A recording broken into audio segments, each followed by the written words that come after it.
The Glass Factory by Braxton McCoy. Chapter 6. Arlington.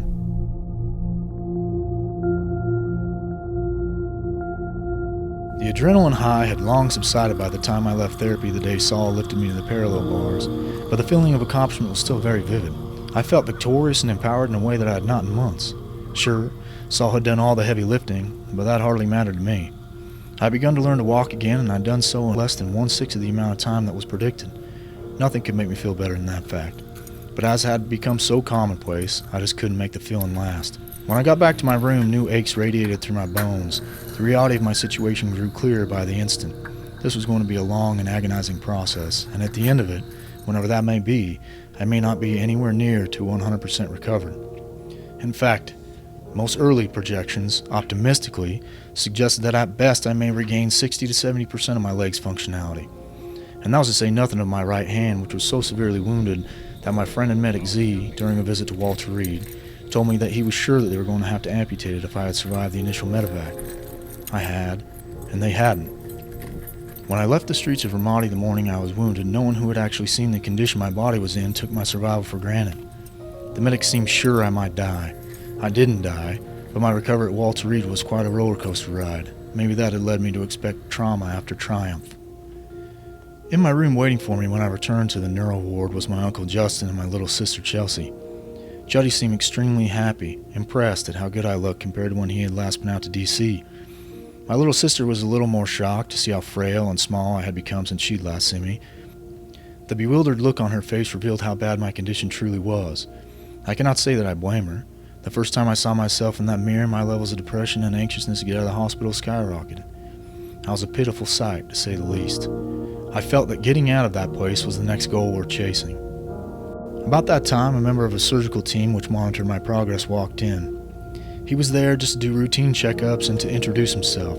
He was a young guy who seemed very well put together and high speed, and Juddy put a question to him. "Hey Doc, Braxton says he's been told that you may never walk again. He thinks he's never going to be able to stand in a river to fly fish or hunt or hike or ride his horses again. Can you talk to him?" I concentrated on the surgeon, hoping to read his expressions for tales of lies.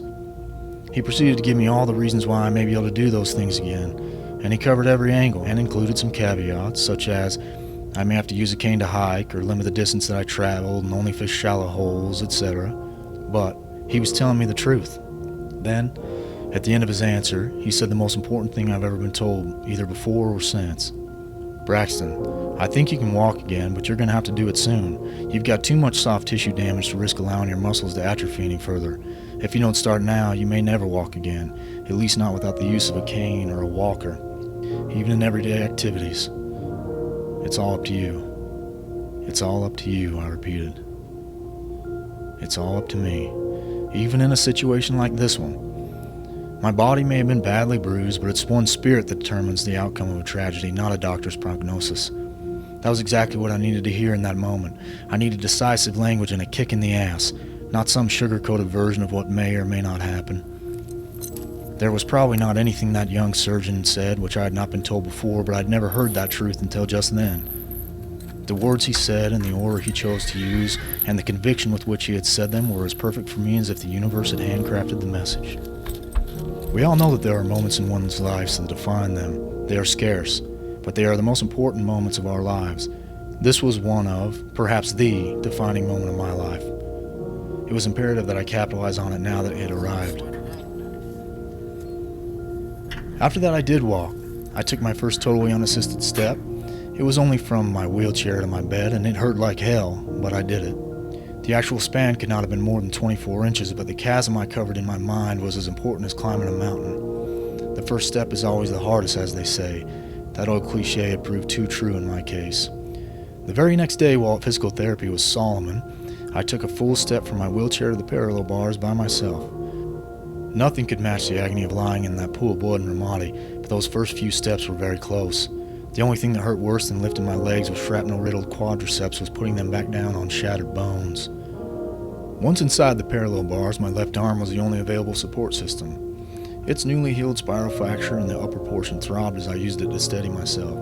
I wobbled more than walked, really. Broken as I was, somehow I made it through the lane, wobbling on just 3 broken limbs, the encouragement of the great people around me, and pure Western grit. Physical therapy graduated from walking a few steps each morning to resistance training with rubber bands and medicine balls. Then I was issued 2 metal 4-pronged canes to go along with my wheelchair.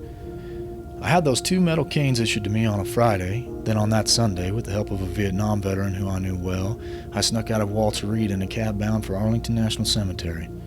When we arrived at the huge castle-like marble entrance, the cab driver stopped to let us out. My friend helped me into my wheelchair. The first thing that struck me about the place was its sheer enormity, not just physically, but spiritually. The place is huge and its power overwhelming. How in the world are we ever going to find Lieutenant Colonel Mack or Sergeant Can's grave sites, I wondered. When we were sure we had found the right plot, the kiosk printed us out a map and we set out for Section 60 to visit Sergeant Can and pay our respects. As we got to the first rows of graves, we read a sign that said, "Welcome to Arlington National Cemetery, our nation's most sacred shrine. Please conduct yourselves with dignity and respect at all times. Please remember these are hallowed grounds." These are hallowed grounds, I repeated in my head. The signs are all over the cemetery, but it only took one to spur me. "I want to walk," I said. "Okay," he responded. "No pushback, no it's too far, you'll hurt yourself, or anything like that, just okay." Then he handed me my canes and lent a helping hand out of my chair. Some school children on a field trip passed us by on their way to watch the changing of the guard at the tomb of the unknown soldier. Their teachers constantly checking their volume and speed as they went by. A sudden wave of pride and newfound enthusiasm swept over me as I wobbled to my feet on that cemetery road. My legs trembled underneath me. I saw another sign. It read simply, "Silence and respect." As if to encourage myself internally, I kept repeating, "I can do this. I'm gonna do this." I still wasn't sure. My arm shook as I pressed into my canes to grind myself forward another step. It felt like my bones were going to explode under the force of my body each time I transitioned my weight. We trod on, slowly.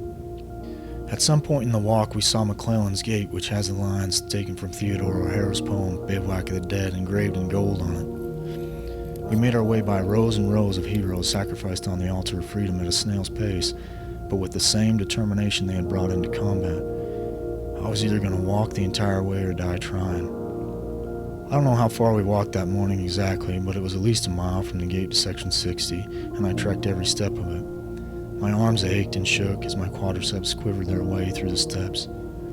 The rest periods between legs of the journey grew longer as we went along, but I never went back to that wheelchair.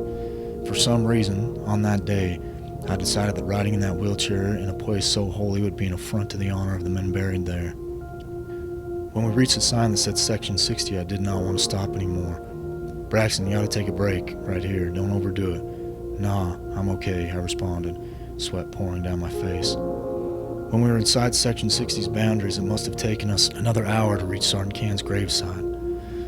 Along with the slow pace we traveled due to my fatigue and weakening pain threshold, I read nearly every headstone I walked by on the way, each one adding a little time and a new significance to the journey, but also giving me a little more fuel to feed the desire to remain erect.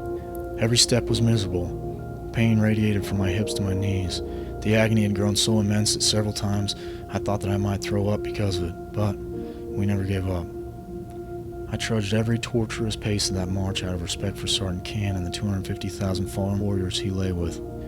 When we finally reached his graveside and read, "Adam Lee Can, Sergeant, United States Marine Corps, January 25th, 1982, January 5th, 2006, Bronze Star Medal with Valor, Purple Heart, Operation Iraqi Freedom." I lowered myself to a knee and wept. Not because of the pain I was experiencing, but because I had the nerve, the flat-out audacity to complain about it. These hundreds of thousands of heroes had given their lives to provide me a safe place to recover, and all I thought about up to that point was how hard my time had been. Whatever I had given in service to my country and my brothers paled in comparison to what they had done. Who was I to feel sorry for myself? Who was I to complain about my situation? I was above ground, and there was not a soul laid to rest in that holy shrine who would not have gladly taken my place if they could have. It became clear to me in that moment that I really did have nothing to complain about, and every time I did complain, it should be seen as a slap in the face to far better men than I will ever be. When I had finished paying my final respects to Sergeant Can and the men immediately surrounding him, I stood up on both canes and began my long walk out of the cemetery. A brand new sense of urgency to recover, a newfound pool of motivation to draw from. I was going to beat this thing. I was going to fight to take back my life again, not just because I wanted to, but because I had to, because they couldn't.